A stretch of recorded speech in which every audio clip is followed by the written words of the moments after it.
Okay, I think maybe we are live, so let's get started. Good evening and welcome to this 33rd Legislative District Live Virtual Town Hall with your State Senator Karen Keiser and Representatives Tina Orwall and Mia Gregerson. The 33rd Legislative District covers part of King County, including SeaTac, Des Moines, Normandy Park, as well as parts of Kent, Burien, and Renton. My name is Lily, and I'll be your host tonight. Thank you for taking the time to join us. We are on day 73 of this 105-day legislative session, and your state lawmakers want to give you an update and answer your questions. So let's get started with some opening remarks, beginning with Senator Karen Keiser. Thank you, Lily, and thank you all for joining us tonight on this virtual town hall. I love real in-person town hall meetings, but this time we can't do that.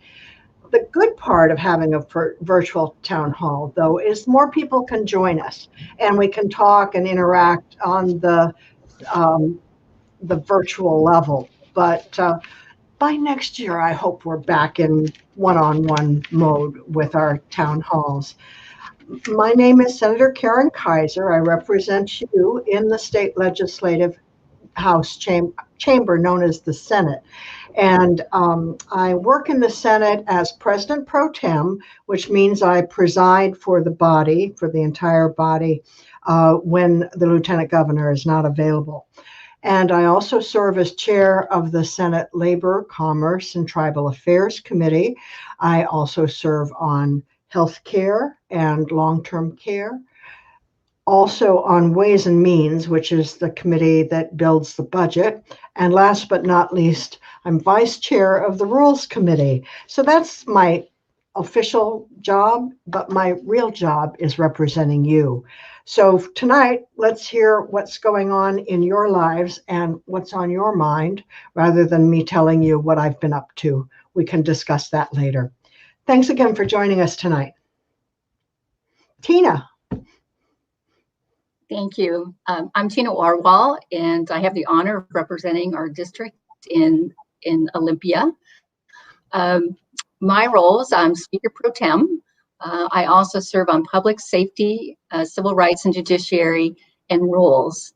And again, I want to welcome you tonight. It is kind of surreal, this session, but I'm just so grateful to all the staff and people working so hard that we can do our business in Olympia.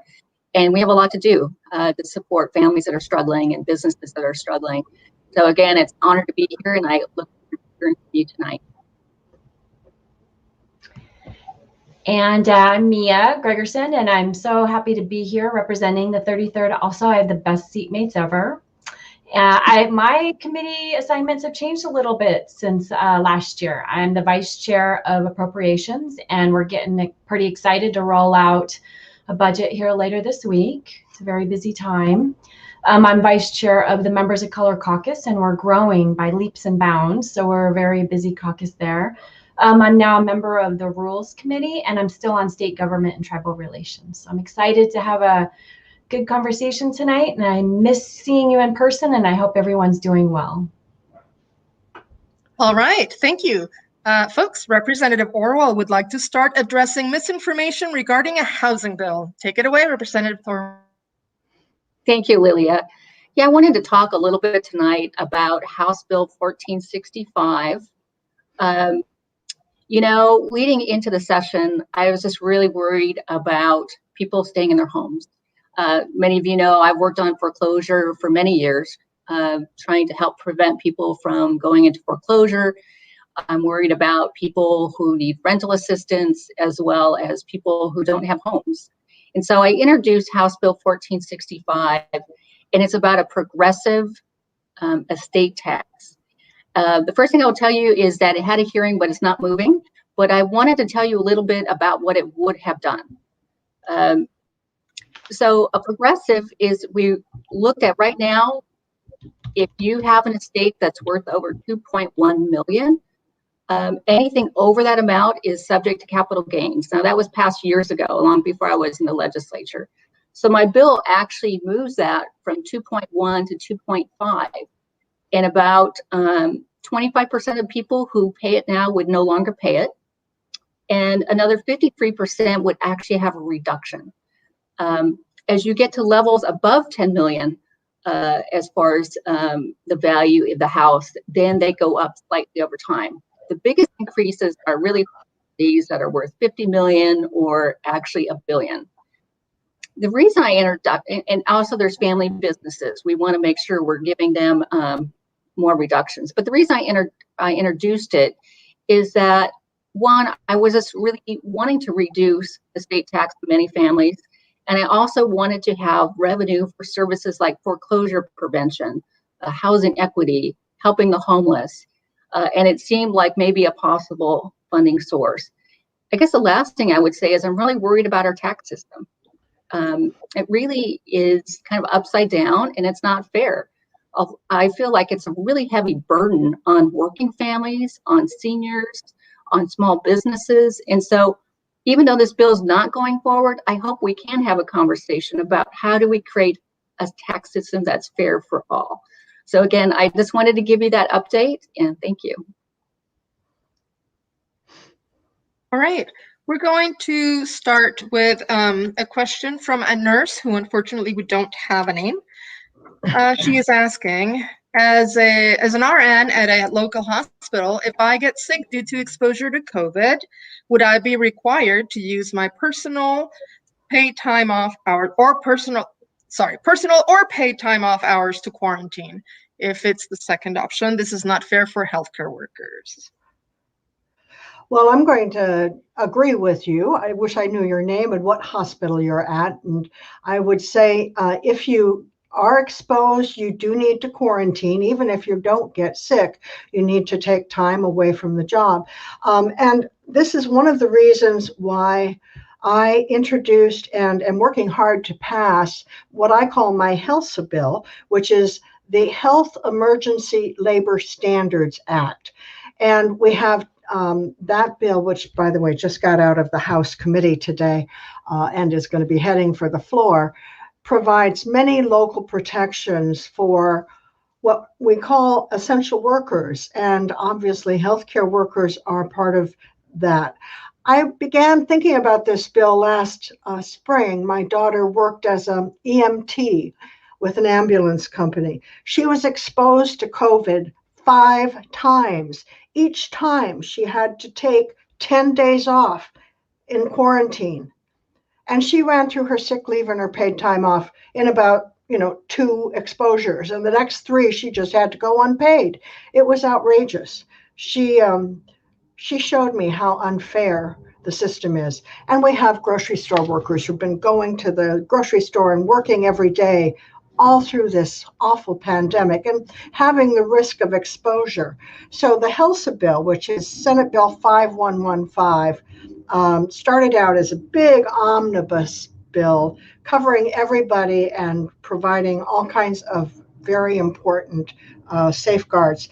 We've divided up the bill into different pieces to make it easier to pass, and it's moving forward. So when we get our bills passed, you will not be required to use your PTO for quarantine. You will be protected with presumptive workers' compensation coverage, which means that your time will be paid for and your medical will be paid for if you get COVID. And this applies to all essential workers, whether you're a nurse, a childcare worker, a bus driver, or a meat packing plant worker. Okay. Our next question is from Brenda, and Brenda's asking, landlords have been asked to carry the brunt of the eviction moratorium. Many are falling behind in mortgage payments. What is being done to bring fairness back? Thank you. I will start by answering that. And I can't imagine the stress that landlords are under. The legislature, we've been working on a number of fronts to support both landlords and tenants. One of our first packages we passed, I think, had about $280 million to help on rental payments for landlords. I also am working on legislation to expand the Foreclosure Prevention Act to include small landlords so that they can have access not only to housing counseling, but to mediation services Again, I hope that's a way to support landlords through this difficult time. Okay. Next, we have Roger, and he has a question about vaccine availability.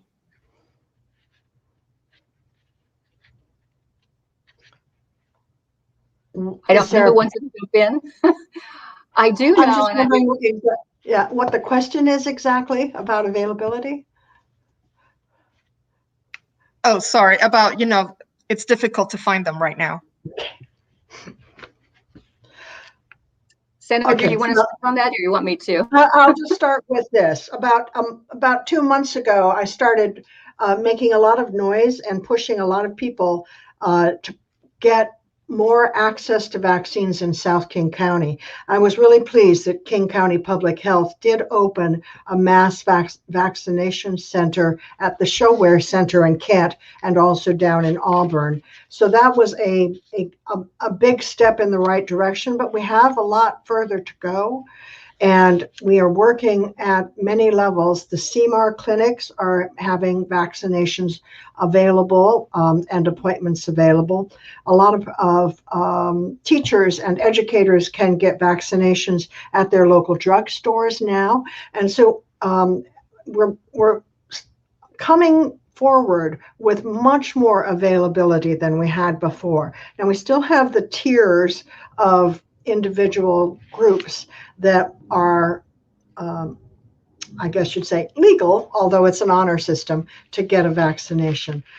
I read about vaccine chasers in the newspaper. I don't know if you saw that, but some people are going to vaccination places like up at the stadium in Seattle and just waiting for leftover vaccines. And sometimes they get their vaccinations that way.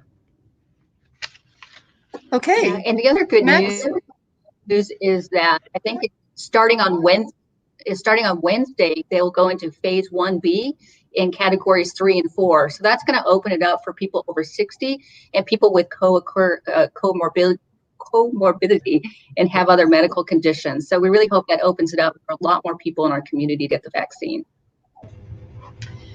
So I'd like to also talk a little bit about our early action bill. It was a $2.2 billion investment of early action federal dollars. And with that, we really were able to jumpstart the Vaccine Collaborative, which is a similar type of product as we did with the census. And as you know, we were the #1 state when it came to census sign up. So we think that these funds going directly through Department of Health to work with our community-based organizations, with those that have relationships with trusted messengers, is really going to help make sure that we get more people in South King County signed up and getting access to those vaccinations. And it just came out, and this is good news, that more than 25% of the people in King County have received at least their first vaccination. And that's a really high rate. Most states have rates in the level of 4 or 5 or 6%. So King County is doing a good job. Great, thank you. Next, we have a question from Erica. And Erica is saying, can you please talk about the Clean Fuel Standard Bill, and do you support the plan for the low carbon fuel tax? Well, I guess I'll start. I was very proud. We did pass that bill out of the House, and I was very proud to vote yes. I think it's especially important as we're looking at our district and air quality issues. This starts with increasing biofuels. And again, it's not necessarily applying to jet fuel yet, but as we increase the capacity for these cleaner fuels, that's going to help our air quality. And I think that's really important as we're seeing the conditions, the health conditions we have in our area because of the pollution. So again, it's great for the environment, and it's also great for the air we breathe. Yeah, I think, low carbon fuels is only one of all of the different bills and packages of policy that we support. When it comes to climate change, we cannot mess around. It's really about policy, whether it's low to zero emissions in our future, whether it's converting our transportation system, such as our transit buses. into EV, whether it's helping low and moderate income get access to EV vehicles, rebuilding our buildings, and so many other ways to ensure that we're keeping our natural resources healthy, whether it's air, water, or buildings. All right, thank you. Next, we have a question about, let's see. What are you doing to help people who are struggling to keep their kids learning while they have to be remote?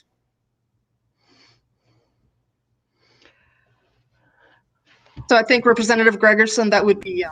Well, I'm sorry, I actually didn't hear the first part of your question. Sorry. What are you doing to help people who are struggling to keep their kids learning while they have to be remote? Thank you, Lily. I apologize for that.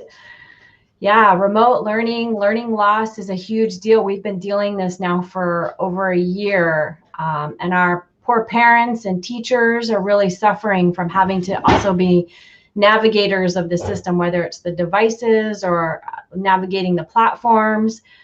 So it's pretty exciting to see that our schools will start to open safely. But in the meantime, the state needs to invest in helping to ensure that until broadband is an actual utility, that we can bring down the affordability, especially here in South King County. It's too expensive. If you make less than $50,000 a year, you're not as likely to have fast internet at home. And if you're a family of three, we need to make sure that we get you the internet and the speed that you need, along with devices. So we're working on a one-to-one initiative this year. Every student should have the appropriate device for learning from home. So I'm excited to have us pass some, roll out our budget later this week so you can see all of our investments to ensure that we believe that every child has the ability to learn no matter where you are, South King County or rural Washington. Okay. Next, we have a question from David, and he's saying, with an improved revenue projection and relief funds from the federal government, please explain what justifies additional state taxes, for example, capital gains. That's a really good question, David. The capital gains bill, which is out of the Senate now, was passed by the Senate, and I did vote for it, and is in the House for consideration, is not going to produce any revenue for this year's budget or next year's budget or next year's budget, because it will, if it passes, it will be taken to court, and the court will finally get to rule on whether or not capital gains is an excise tax, which is how I read the law, or whether it's an income tax, or whether it's legal or not. So once the court rules, and I believe it will rule that it's legal, then the capital gains tax will take effect, but not before we get that final ruling. So what we're doing with the capital gains bill is making sure that the revenues that are generated once it is finally legal, 3, 4, 5 years from now, will go to very important but and underfunded services, such as child care services and such as the Working Families Tax Credit. So those kinds of expenditures are not in the current budget to any huge amount, but can be funded in the future through a capital gains tax. Now, the capital gains tax is only applicable to someone who is making $250,000 in profits from the sale of stocks and bonds or other major assets. And I'm going to just bet you that there isn't anybody in the 33rd district who this will apply to. And even if it did apply to you, the capital gains rate is lower than the sales tax.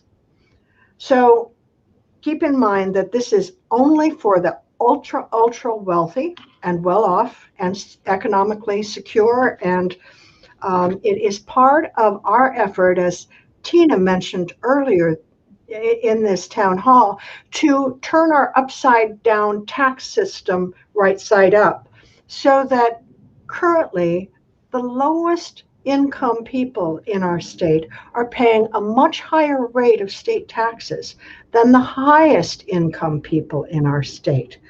The lowest income level of our families, working families, are paying something like 17% of their income for state and local taxes. The top 1% pay less than 1% of their income in state and local taxes. And that's just not fair. We need to turn the upside down system right side up and making sure that the tax system provides the revenue we need for a decent standard of living and decent services and education and a clean environment and all the important things our government can do for us. But we also need to make it fair. And this is a piece of how we're going to make it more fair. All right, next we have Susan, and Susan asks, what is being done to protect renters from eviction due to COVID-19 related inability to pay rent?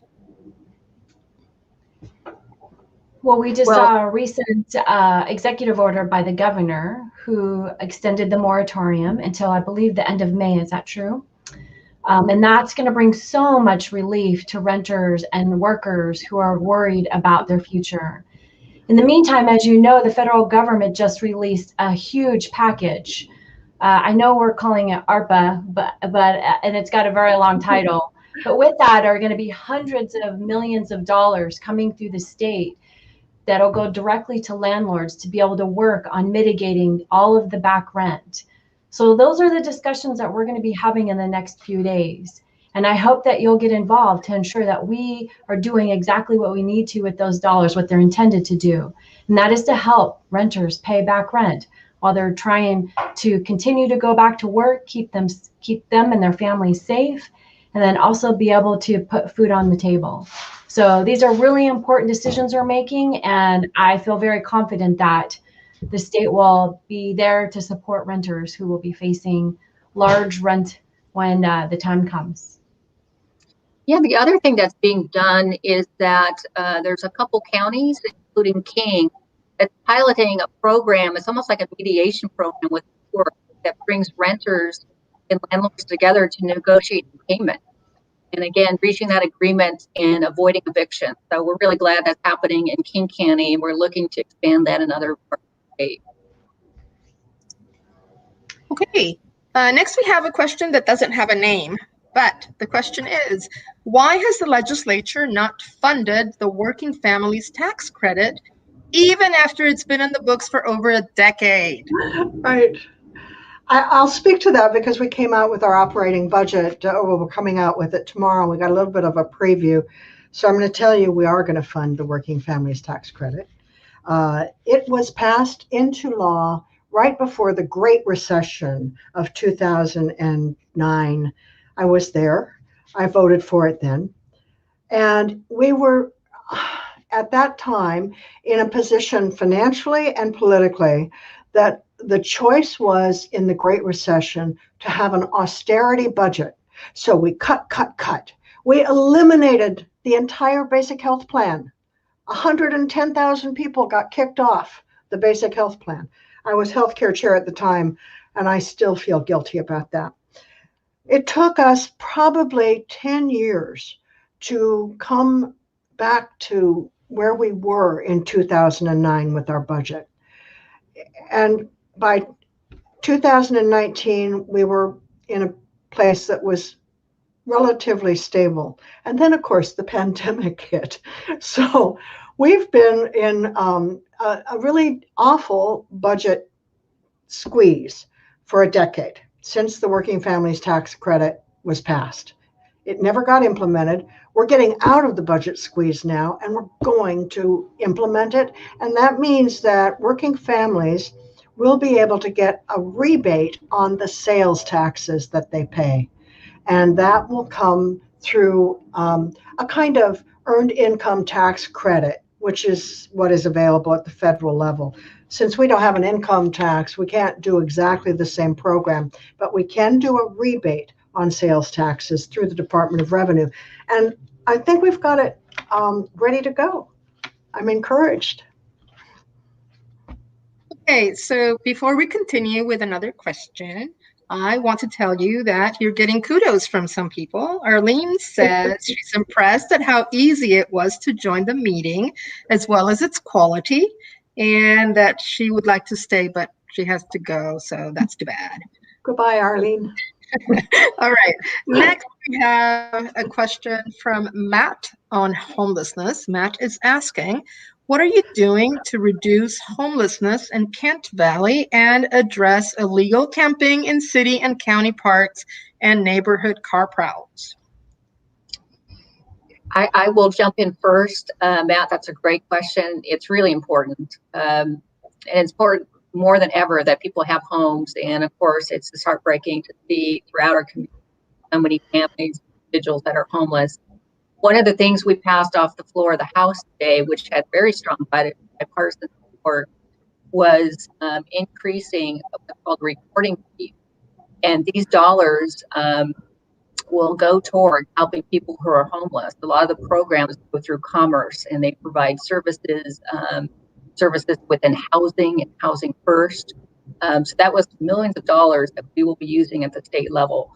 We also have the Housing Trust Fund, and I know some of the pieces we're working on in South King County is expanding housing, workforce housing, deeply affordable housing, and that's important to help engage and get people off the streets and into housing. And so I think those are, just a couple steps of many that will need to happen to really address the homeless crisis that we have going on right now. Okay, let's see. Jackie has a question about dental coverage. She says, I was disappointed that Senate Bill 5142 to expand dental therapy didn't even get a hearing this year. How do you plan to improve access to dental care? Oh, Jackie, I am so frustrated about that bill. Senate Bill 5142, I think it's the third or fourth year that we've had this effort underway to expand dental therapy. And I agree, I was very disappointed that it didn't even get out of the gate.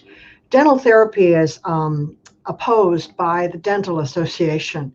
And it's because the Dental Association is, well, they tell us they're concerned about having technicians do dental care, such as filling a cavity, for instance, or providing for other pretty simple dental procedures. Dental therapy program has been developed to articulate for dental hygienists who are very, very important in our dental health, as they keep our teeth clean and they spot early problems, and they're very accessible. So the approach is to have dental hygienists become dental therapists and then be more of an assistant to the dentist than a separate approach. Nevertheless, our goal to get dental therapy broader and more accessible has failed so far this session. We're going to have to regroup and figure out a new path to make sure that we can provide full dental services to more people. Dental care is one of the most important healthcare services that is not available for low-income people, and we have to do better. I was so disappointed. I share your frustration, Jackie. And I agree with Senator Keiser on that. And just like climate change and homelessness, access to dental care cannot wait. And if we can't pass these pieces of legislation that are critical, there are other things that we can do in the meantime. And so you see in our capital budget that we just rolled out today, we have nearly $6 million investing in dental clinics as another way to continue to provide spaces and places and build out for dental treatment, knowing that at some point in time we will have dental therapists. I think in our operational budget, you'll see too, we're going to invest in continuing to promote dental therapy training on the tribal lands and in partnerships with our community technical colleges. So don't feel too bad because we're still working around the edges, and hopefully, like Senator Keiser said, next year will be the year. Thank you, Mia, for that information about the budget. That's very encouraging.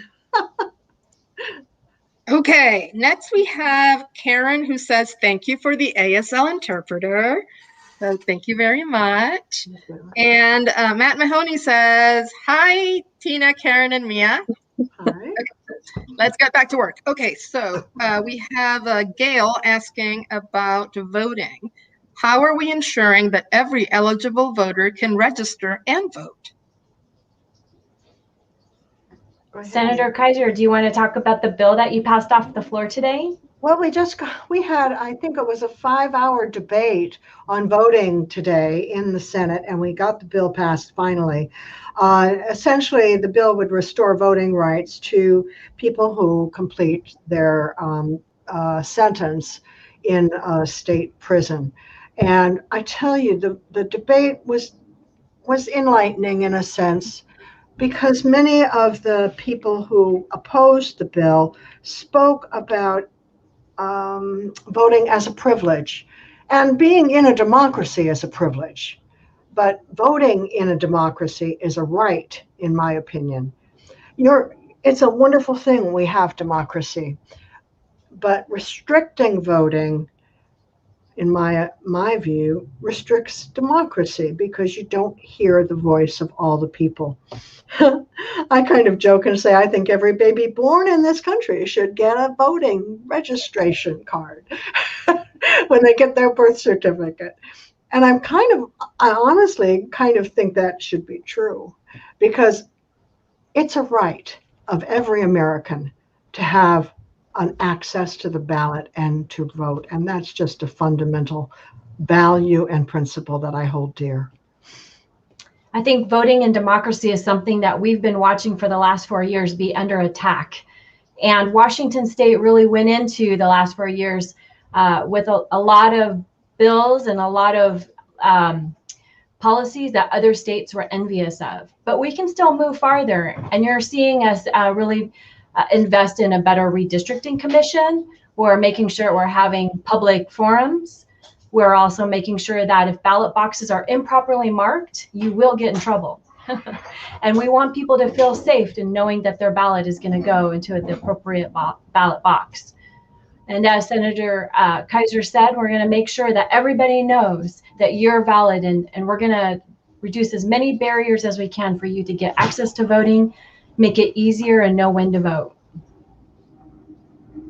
Okay. Hey, I want to just clarify, or rather inform, that we're getting questions from like all over the place, from YouTube, from Facebook, from SurveyMonkey, from email. So if you're watching on YouTube or on Facebook and you're like, wait, they asked a question that's not even here. Well, that's because we got it some other way, because we have all sorts of sources. Okay. Next, we have Oscar, who has a question on firearms.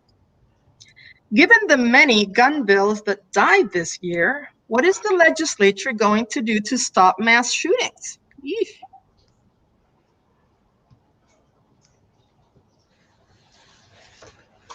The one bill that I'm aware of that we voted out of the Senate had to do with open carry in demonstrations. As you know, there's been this pretty disturbing trend for people, I call it brandishment. They come with their guns to show that they're armed in some kind of public space. And I worry that kind of show-off approach is kind of inciting fear and chills the discussion of a demonstration, perhaps, or maybe provokes people to be confrontational. And I think all of those are all very negative results. So personally, I supported the bill that limits open carry at demonstrations. And I think that we really need to have a frank conversation about how we can take real action to reduce the kind of gun violence that is just tearing our country apart. These mass shootings just break your heart. I'll never forget, I was on the floor of the House during a session when the Columbine shooting happened so long ago, and we were in tears. That was the very first awful, unexplainable mass shooting. And it's just been relentless ever since. And we're getting numb to it, which scares me. We have to do something more. And we're probably going to have to do it at the state level because it's so difficult at the national level. Okay. So the next question, we do not have a name, but the question is regarding the recent attacks on Asian Americans, what are you doing to stand in solidarity with the Asian community?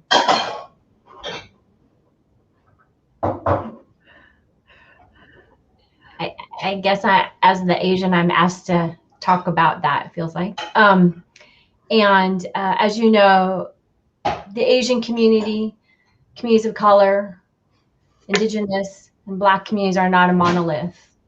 And so we have a lot of healing to do. We have a lot of conversation to do to make sure that we're on the same page on how we stand up to hate and how we work together to ensure that while there are anti-Asian attacks now, our Black and brown brothers and sisters have been attacked for a very long time. And so we don't want to lose this opportunity nor this moment to ensure that we need to stand together and say no to hate, no to racist attacks, no to racism. And so I think that's through policy and through education. I think it's through funding and through collaboration. And I think it's through having conversations in every community there is, even in a time where we're forced to do it via Zoom. And I'm hopeful that everybody's doing that where they are. And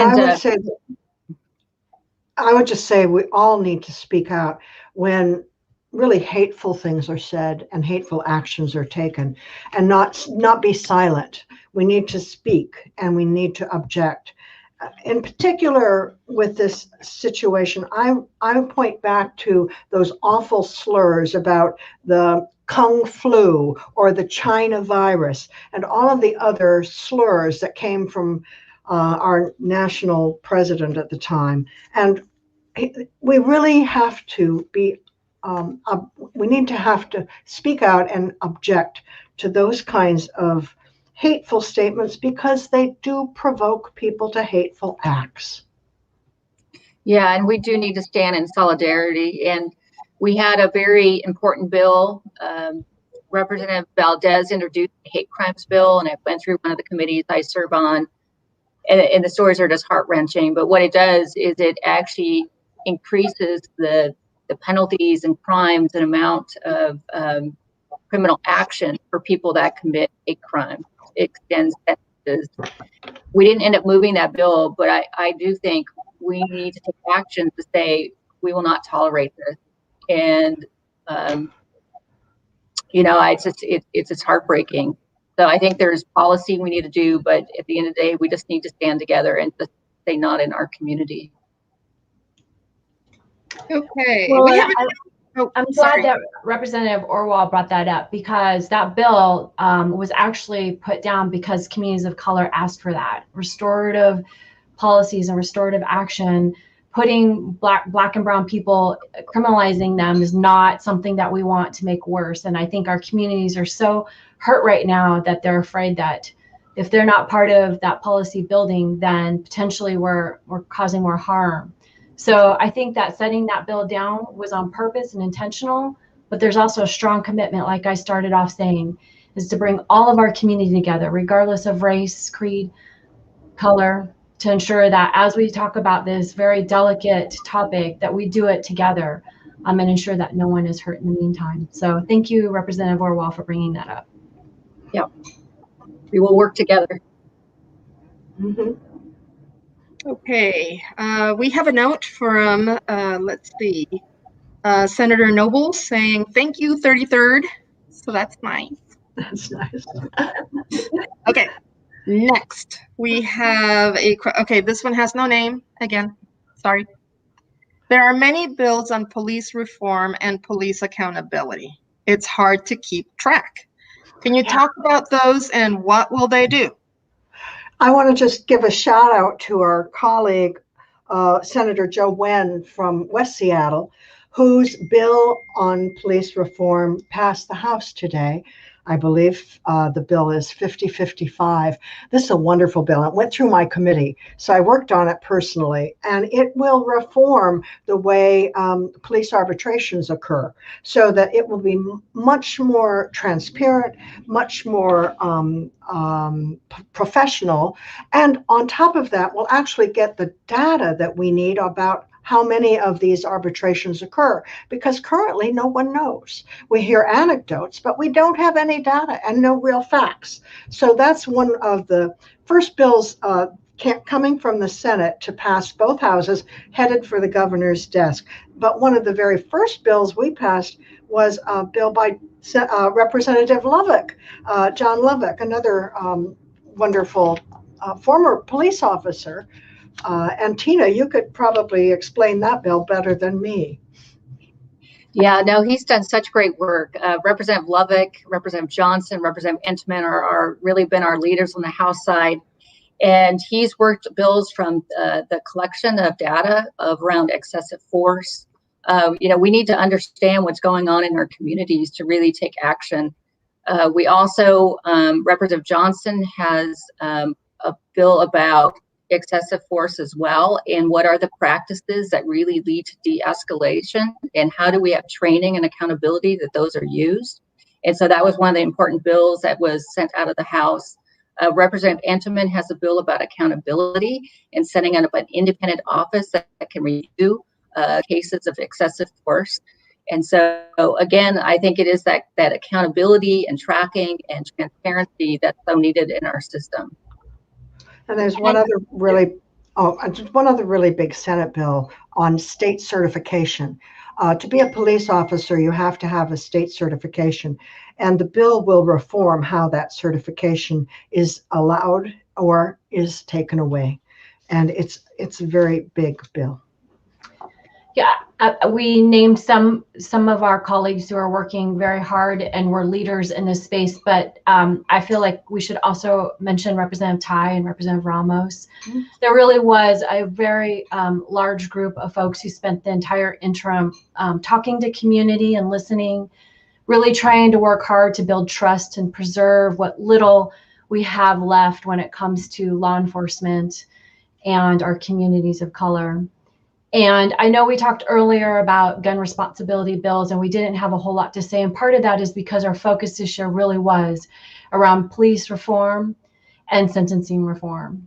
And we did not want to take our eye off that. And as a caucus, that's a very high priority for us. And there's lots of bills and great champions. And so you heard some examples today, but I promise you that commitment, whether all of them get to the governor or not, will not go away when session ends. The other thing I would mention is that we have been doing work in South King County with the Kent Police Department and communities of color, trying to work together on new officer orientation, where new officers would do community placements and have a mentor of a community member for their first 60 days before actually wearing a uniform. And so we are looking at that program. University of Washington is helping us with the evaluation tool, and we're hoping to get funding for that this session. Again, it's nice to see that work happening locally. Okay. Next, we have another question without a name. Okay. See, now this is not fair. We need names, people. Come on, give me your name. Okay. This question is about small businesses. Family businesses are hurting right now. What are you doing to help? Well, one of the things I did right off the bat, because I have the committee that has oversight for unemployment insurance, was get a bill together that would reduce the increased premium that was coming for all small businesses and really all businesses, because the pandemic hit so fast and so hard, and so many people were thrown out of work for so long. The trust fund of our unemployment insurance system was requiring by law, because we are fiduciarily responsible to maintain the trust fund to be solvent, by law, there were hikes in the premiums coming that were huge. I'll just mention I visited a local where I go to get my hair cut in Burien, and the owner of the salon told me he got his premium increase and it went from $200 per employee per year to $1,300 per employee per year, and he said he'd have to close. Well, we passed one of the very first bills with an emergency clause, Senate Bill 5061, to reduce those premium increases. And it was signed by the governor and it went into effect. So the April premium tax bills have been reduced significantly from what they were going to be. But there's still more work to be done. So today I dropped yet another bill for unemployment insurance relief. And it may be there will be future bills as well. We'll see how long this pandemic goes on. We must rebuild the trust fund because we are responsible to keep it solvent. But this pandemic has been so unfair to small business. It's a very uneven hit. You know, the Costco's and the Kroger's and the Amazons are doing gangbuster business, but the Main Street stores and retailers and restaurants have just been hit so hard. So many of them have had to go out of business. So we're doing what we can with unemployment insurance and premiums. We're also doing small business grants. There are many different small business grants through both the federal government and the Department of Commerce. So you can access those grants by applying through the State Department of Commerce or through the Federal Small Business Administration. Yeah, I appreciate the grants. I hope we see an expansion, and with the federal dollars coming in, I hope more of those go into the unemployment insurance. I'm really worried about that. I do have a bill that gives small businesses more time on their real property, knowing that it's a difficult time, and we want to give you an opportunity to catch up. Okay. Hey, time flies when you're having fun. Look at that. We've got like 12 minutes left. Quickly. Okay. Next, we have a question from Pam. And I know, Senator, that you just talked about unemployment insurance, but this is related, but not the same thing. So Pam is asking, this pandemic has been going on for more than a year. What's going to happen to people who have lost their jobs, who run out of their unemployment insurance benefits? Well, thank goodness Congress acted and passed the American Rescue Plan, because part of it will extend the extended benefits. Normally, unemployment benefits usually last about 24 weeks. As you know, this pandemic has gone on for over a year. So we've had extended benefits for many, and we've extended the benefits again now to, I believe, September. So this has just been the most awful thing, this pandemic, on people's lives. You know, we had 500,000 Washingtonians lose their jobs, and we still have a huge number of people who are out of work, and a huge number more who are afraid to go back to work because of COVID.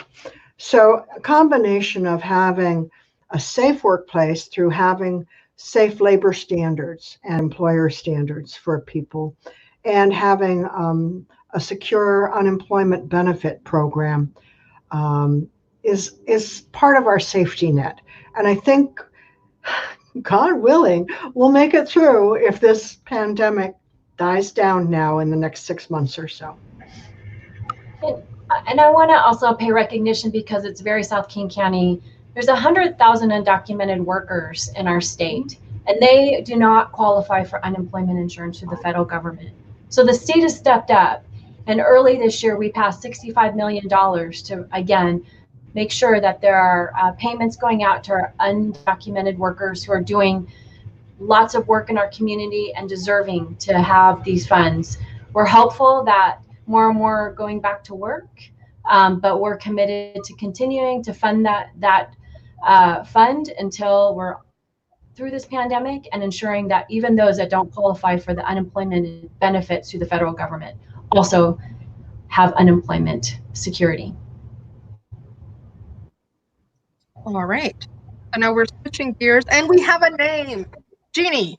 Jeannie says, I've heard that there is a new 988 number that we can call instead of 911 so that it's a mental health response instead of a police response. When will that be ready? Well, thank you, Jeannie, for that question. I'm very proud to sponsor the bill to help our state prepare, and I've been working with so many of my colleagues to get this up and ready. The line begins July of 2022. And in the meantime, we need to get ready. We do have suicide hotlines, but we need those to expand and we need them to hire more staff. We would imagine that we're going to see triple or more the volume coming in, but we're also creating call centers. These call centers will have clinicians who will be able to kind of triage what that person or family member needs. We're looking at rapid response teams so clinicians can respond when outreach is needed, as well as next day appointments and follow up in the community. So I'm really excited. To me, this is a catalyst we've been waiting for a long time. So many people in our system end up being traumatized who are in crisis, and we can do better, and we will do better. This is funded similar to 911, which is through a telecom fee. So for a penny a day, we can save lives. And we need to. We have so many people that are in so much distress. We know our youth are struggling, and we know we need to be there, and that immediate response is going to make a huge difference. So thank you for asking, and we're working hard on that. Okay. All right, we got to start hurrying up here. So Louisa is asking, there are some concerns by law enforcement related to some of the bills. How are you explaining these bills to them? When I was working with Senator Wen on the arbitration bill, I worked very closely with the unions that represent police officers. Their acronym is WACOPS, so Washington Association of, anyway, and also the other acronym FOP, the Fraternal Order of Police, and 2 or 3 other organizations that represent police officers. And we had very frank conversations about the need for accountability, the need for reform, and they were open to change. They were not saying, no way, we're not going there. We're not going to think about it. We're not going to go there. We had good conversations, good interactions, and a lot of agreement. So I have to say that although there's probably anxiety, and because change is always hard, anxiety and concern among the frontline police officers, I want them to know we are working very closely with their organizations, their unions, and their agencies to ensure that their concerns are respected and that we take into account the possibilities and the arrangements that we can make to achieve both our goals, which is police accountability and safety for the public. Yes, and I would really, I just ahead. wanted to really say thank you. You know, I talk frequently with our police chiefs and officers, and we have the training commission in our district. The state has responsibility for training officers, and so a lot of what we've talked about is how do we give them the tools they need to do this job, especially as we're looking at de-escalation or other skill sets. So again, we all need to work together to make our community safer. Yes, and the Criminal Justice Training Commission will become a larger organization if this certification bill passes that is likely to come over from to the House. And it will become a kind of disciplinary board in the sense that most professions have. For instance, our doctors have a medical disciplinary board, as do our nurses, as do dentists. And that kind of standard that's accountable and somewhat public is a way that we feel that we can really improve the standards and the public's trust. Okay. Next, we have Aaron, who has a question about food insecurity. Aaron says, food insecurity is continuing to rise unabated in the pandemic. So what are you doing to help? Yeah, food insecurity was one of the things we knew right away, even before we left session last year, was going to be a problem. And we've watched caseloads go up into the mid 2 millions around Washington state. But with that, we've been extremely resilient regardless of where you are in Washington, especially in rural Washington, is where we saw a lot of food insecurity. So emergency centers came together with community-based organizations, and food banks came together with local religious institutions, summer meal programs in the schools. So lots and lots of just community-based problem solving. With that, the state was able to really support it through funding through OSPI and through the schools, whether it's extending SNAP benefits. There's now a pandemic EBT card. But we also know that the food system is an entire circle. So we need to make sure that the agricultural system and the resiliency of our farms are doing well. We're investing in soil initiatives. And we actually have a proviso coming forward too in equity in farming to make sure that our Black and Brown Indigenous farmers have the tools and the funding and the resources they need. So lots going on to make sure people have healthy, nutritious food in Washington state. Hopefully we'll get through this pandemic and people will get back to work.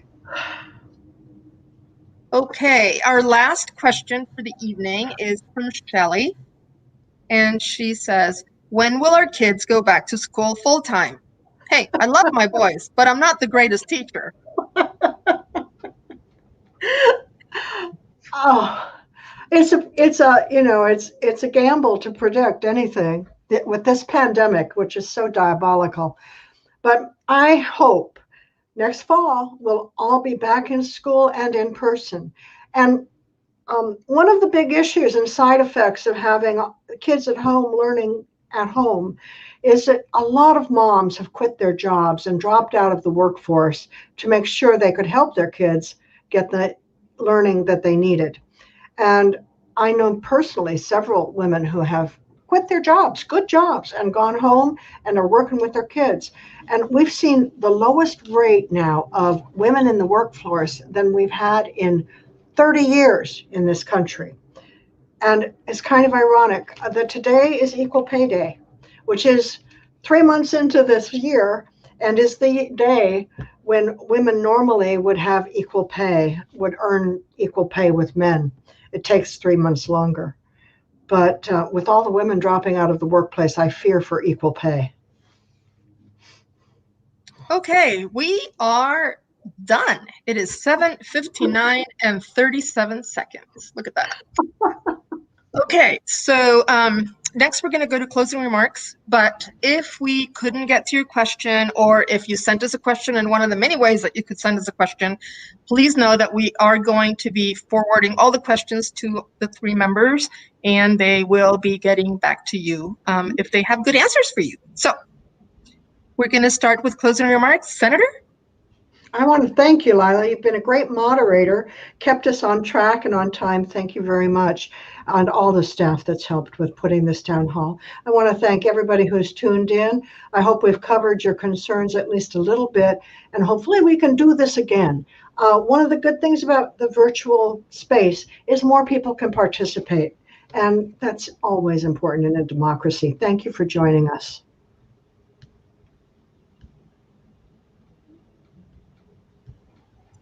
Representative Orwall or Gregerson? Thank you. Thank you for joining us tonight. I also want to thank the staff, and I want to thank the interpreter. I'm just really excited that people are joining us. And I want to say, please don't hesitate to reach out for emails. That could be available for phone call or Zoom. These are tough times, and we want to make sure we're addressing issues you have.